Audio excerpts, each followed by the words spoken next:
Good morning, good afternoon, good evening. I'm Elder Kevin Harris, Chief Creative Officer of Take the Journey Enterprises, and one of the guest panelists on No Marriage Left Behind Session 3 coming up on July the 25th at 3Ws in Hampton, Virginia. Today I want to talk about a subject that I'm going to say this is for strictly educational purposes because I'll explain as I go a little bit further.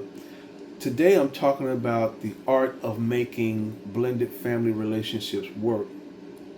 I don't have experience with that because I'm still married to my same one person, my wife, for 33 years. But I realize that we are in the minority. Okay, that we are the minority. People that our age, the vast majority or older, the vast majority is working on their second or third or fourth spouse. And so I realized that there was an area in part of No Marriage Left Behind that I neglected. And forgive me, it wasn't intentional. It just didn't dawn on me until I started talking to my coworker. And when I started talking to my coworker, she began to talk about the dynamics of her second marriage, and she started saying about how they're having a tough time, that her daughter is still not dealing with the fact that her mom has a new husband, and then his children are not dealing with the fact that he has a new wife. And so I started thinking about that. The Lord dealt with me this morning, and I was like, you know what? I'm gonna have to talk about this, okay? It is, again, not throwing shade on anybody, but this is what it is. A blended family apparently is a tough situation if you make it tough. I'm gonna give you what I found out today by Dr. Becky Whitestone, how to make a marriage work. She is a licensed crisis manager, marriage manager, and she's broke this thing down to a fine tooth. For time wise, I'm gonna have to do two videos because there's so much information, but I cannot just give you a piece of it because again, it's more of you that are on your second plus marriage than there are those that are on their first marriage. So I cannot, with good consciousness and with the help of the Holy Spirit, I cannot not talk about this subject matter. Okay, I'm gonna give some one and twos on the second video at the end and share what some people have talked to me about on their second marriage. Not giving out names or anything, but I don't have a dog in the fight, so I can't give you one and two as far as that's concerned. But what Dr. Becky did, I mean, she broke it down to a science. So let's just go right in so we can stay on task with the time, okay? And this is what she starts off with. For years, I begged friends not to marry a man or woman with minor age children. Marriage is hard without the added unique challenges of children from other relationships, not to mention the wild card known as the former spouse. Some former mates are almost effortless to deal with, others behave like the devil's spawn, and then there's everything in between. The divorce rate is 25% higher in step families than in first marriages because of all the reasons you are about to learn.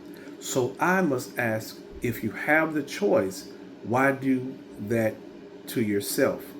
But alas, love creates blindness and rationality is often lost. No one I know has yet run the other way when they meet an appealing single person with minor age kids, maybe me, except maybe me.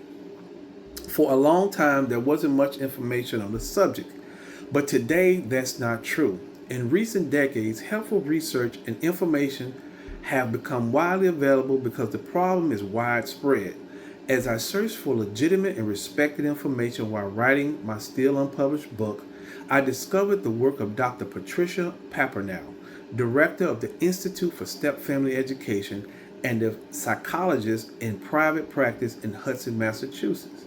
Dr. Papernell has studied the subject for several decades and has written books, including one that encompasses her work surviving and thriving in step family relationships and the Step Family Handbook.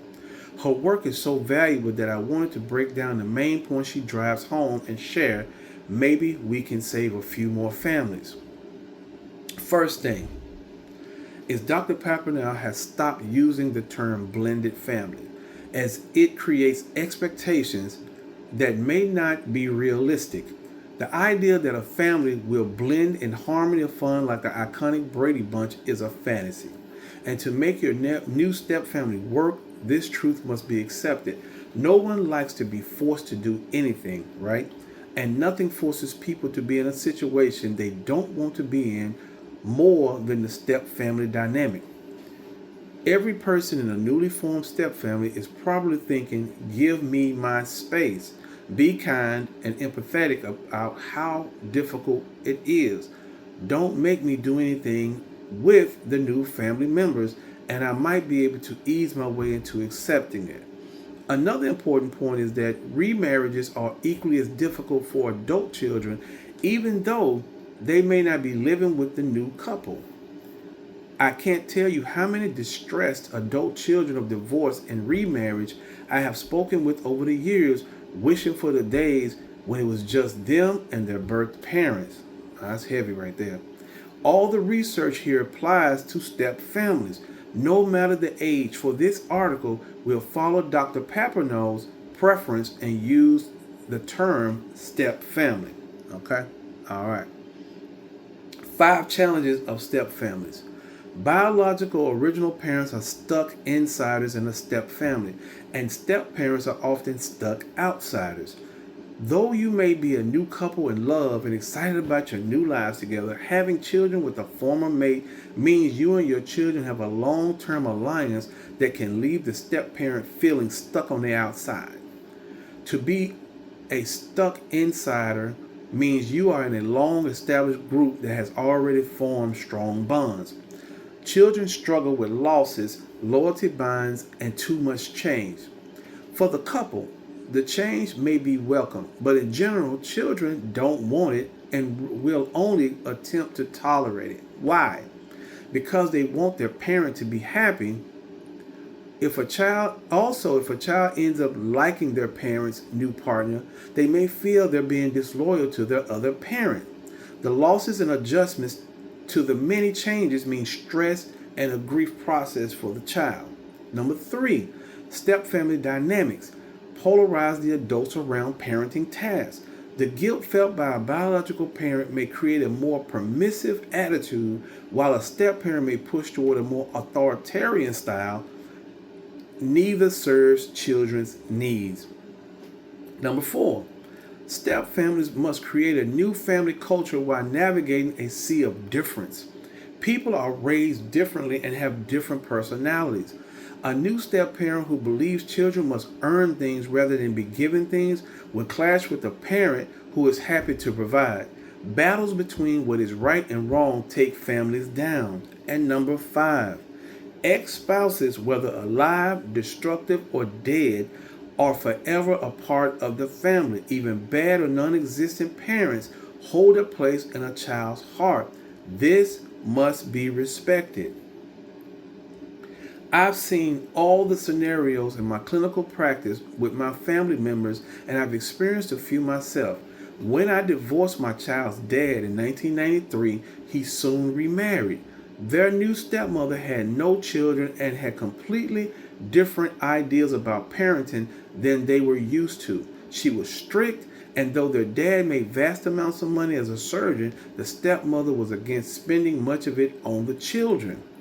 The way my children tell it, their dad was so afraid of going through another divorce, I've heard this before, that he rarely intervened with what the kids saw as her unreasonableness. She would measure their bath water to be no more than 6 inches. Our state was drought prone.